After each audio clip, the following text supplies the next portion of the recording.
স্বাধীনতার স্বাধীন শব্দের পরিশব্দ হলো পরাধীন। একটা জাতি যখন অন্য কোনো জাতির দ্বারা যখন শাসিত হয়, সেই জাতি সেই শাসন পরের শাসনের অন্যের শাসনের যে অভিশাপ, সেটা শাসিত একটা জাতি ছাড়া থেকে কেউ উপভোগ দিতে পারে না। আমরা তো স্বাধীন দেশে জন্মগ্রহণ করেছি, যার জন্য আমরা পরাধীনতার যে অভিশাপ সেটা সম্বন্ধে আমরা কিছুই জানতে পারি না, বুঝতে পারি না।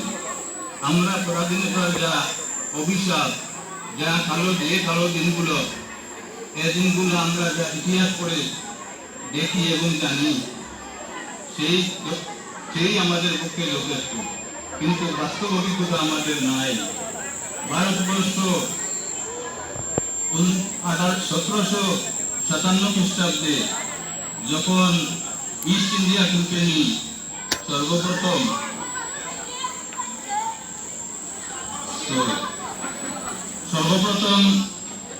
1608 খ্রিস্টাব্দে ইস্ট ইন্ডিয়া কোম্পানি ভারতবর্ষে ব্যবসার উদ্দেশ্যে আসে এবং captain William Hawkins red dragon নামক শিপ নিয়ে সুরাট বন্দরে আসে। তৎকালীন সময়ে ভারতবর্ষের মুঘল সাম্রাজ্য ছিল এবং মুঘল সাম্রাজ্যের সম্রাট ছিলেন সম্রাট জাহাঙ্গীর। তিনি অত্যন্ত দয়ালু ব্যক্তি ছিলেন। তিনি প্রথম দিকে সেই টমাস র, যিনি ব্রিটিশ গভর্নমেন্টের অ্যাম্বাসেডর ছিলেন জাহাঙ্গীরের সাম্রাজ্যে, সেই টমাস র এবং ক্যাপ্টেন উইলিয়াম হকিন্সের প্রচেষ্টায় আলটিমেটলি জাহাঙ্গীর ইস্ট ইন্ডিয়া কোম্পানিকে ভারতবর্ষে ব্যবসা বাণিজ্যের পারমিশন দেয়। সেই থেকে ইস্ট ইন্ডিয়া কোম্পানি ভারতবর্ষে তাদের ব্যবসা বাণিজ্য স্প্রেড করতে থাকে এবং এক্সপোর্ট সমস্ত ভারতবর্ষে তাদের ব্যবসা বাণিজ্য প্রসার করে। পরিশেষে 1757 খ্রিস্টাব্দে তারা তাদের দৃষ্টি পড়ে বেঙ্গলের দিকে। তখন বেঙ্গলের শেষ নবাব ছিলেন নবাব সিরাজউদ্দৌলা।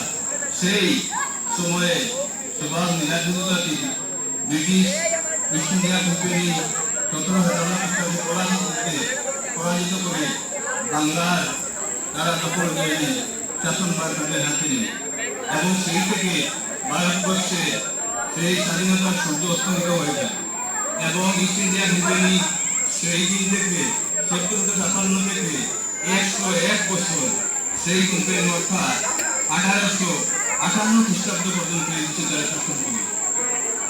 সেই ইস্ট ইন্ডিয়া কোম্পানি শাসনের শেষ দিকে এক সময় ভারতবর্ষের মানুষ তাদের বিরুদ্ধে গর্জে ওঠে এবং প্রথম স্বাধীনতা আন্দোলনের সূচনা হয় 1757 খ্রিস্টাব্দে। যেটাকে আমরা সিপাহী বিদ্রোহ বলে থাকি, সেই সিপাহী বিদ্রোহ এবং অন্যান্য বিভিন্ন সংগঠনের বিদ্রোহের ফলে ভারতবর্ষ অস্থির হয়ে ওঠে। তখন ইস্ট ইন্ডিয়া কোম্পানি ব্যর্থ হয়ে যায় এবং ব্যর্থ হওয়ার ফলে তৎকালীন ব্রিটিশ সরকার ভারতবর্ষের শাসনভার তাদের হাতে নেয় এবং তারা টানা 1858 খ্রিস্টাব্দে থেকে 1947 ইংরাজি পর্যন্ত 89 বছর শাসন করে। সর্বশিষ্ট মিলিয়ে ব্রিটিশরা এই দেশে 190 বছর শাসন করেছে। শেষমেশ ভারতের জাতীয় কংগ্রেসের জন্ম হয় এবং মহাত্মা গান্ধীর নেতৃত্বে স্বাধীনতা আন্দোলনে ভারতীয় জাতীয় কংগ্রেস অবতীর্ণ হয় এবং নেতাজি সুভাষচন্দ্রের আইএনএ অর্থাৎ ইন্ডিয়ান ন্যাশনাল আর্মি এবং অন্যান্য বিভিন্ন সংগঠনগুলো ভারতের স্বাধীনতা আন্দোলনের জন্য ঝাঁপিয়ে পড়ে। এক সময় ব্রিটিশ সরকার বাধ্য হয়ে সেই ভারতবাসীর হাতে তাদের শাসনভার সমঝে দিতে রাজি হয় এবং তৎকালীন সময়ে prime minister of Britain Clement Attlee বাধ্য হয়ে পার্লামেন্টে আইন পাস করে ভারতবর্ষের ক্ষমতাটা হস্তান্তর করে দেওয়ার জন্য এই দেশের যে লাস্ট ভাইসরয় ছিলেন, শেষ ভাইসরয় ছিলেন, তিনি ছিলেন লর্ড উইলিয়াম বেন্টিং।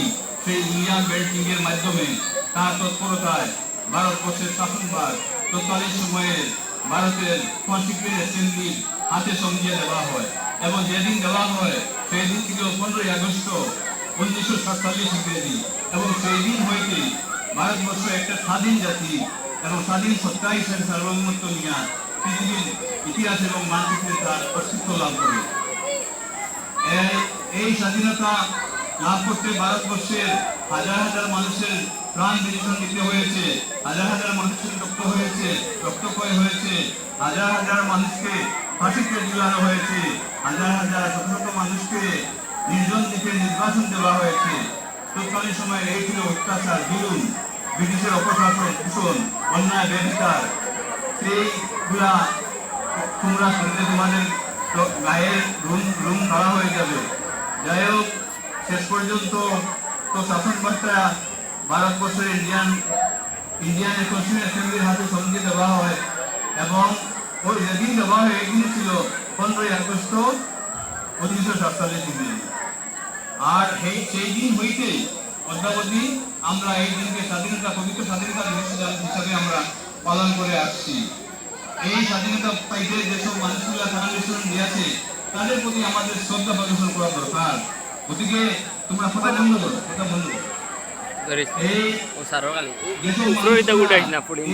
স্বাধীন করতে প্রাণ বিসর্জন দিয়েছেন তাদের আত্মার প্রতি আমি আমার সশ্রদ্ধ কৃতজ্ঞতা জ্ঞাপন করি এবং আমি তাদের আত্মার শান্তি কামনা করে আমি আমার এই সামান্যতম বক্তব্য শেষ করলাম। জয় হিন্দ, স্বাধীনতা দিবস কি, স্বাধীনতা দিবস কি জয়, স্বাধীনতা দিবস কি জয়, স্বাধীনতা দিবস কি জয়। Thank you.